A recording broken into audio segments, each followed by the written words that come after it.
Star మా ఛానల్లో రాత్రి 8:30 ప్రసారమవుతున్న సీరియల్ కృష్ణ ముకుంద మురారి చక్కని కథాంశంతో బుల్లితెర ప్రేక్షకులను బాగా అలరిస్తున్నారు. తమిళ్లో సూపర్ హిట్ అయిన మనసు మాట వెనదు సీరియల్ కి రీమేక్ అన్న సంగతి తెలిసిందే. అయితే ఈ సీరియల్లో ఈ మధ్యనే మురారిగా చేస్తున్న గగన్ చిన్నప్ప తప్పుకున్నారు. ఇప్పుడు మరో యాక్టర్ కూడా తప్పుకున్నట్లుగా తెలుస్తోంది.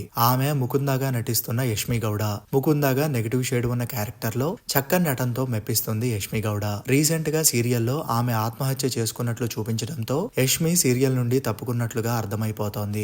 ఆమె ప్లేస్ లో రష్మి ప్రభాకర్ అనే నటి ముకుందగా కనిపించబోతోంది. కావ్యాంజలి, పౌర్ణమి లాంటి సీరియల్స్ తో రష్మి మనకు బాగా సుపరిచితమే. మరి ముకుందగా యష్మిని మరిపించగలదా లేదా అనేది చూడాలి. అయితే యష్మి ఈ సీరియల్ నుండి తప్పుకోవడానికి గల కారణం తన క్యారెక్టర్ లో చాలా చేంజెస్ రావడం, అది తనకి అంతగా నచ్చక తప్పుకున్నారని తెలుస్తోంది. ఒకవైపు సీరియల్ కి గుడ్ బై చెప్పగానే యూట్యూబ్ ఛానల్ ని స్టార్ట్ చేశారు. మొదటి వ్లాగ్ ని కూడా షేర్ చేసుకుంది యష్మి. సీరియల్ చేయకపోయినప్పటికీ యూట్యూబ్ ద్వారా తన ఫ్యాన్స్ తో టచ్ లో ఉండే ప్రయత్నం చేస్తున్నారు.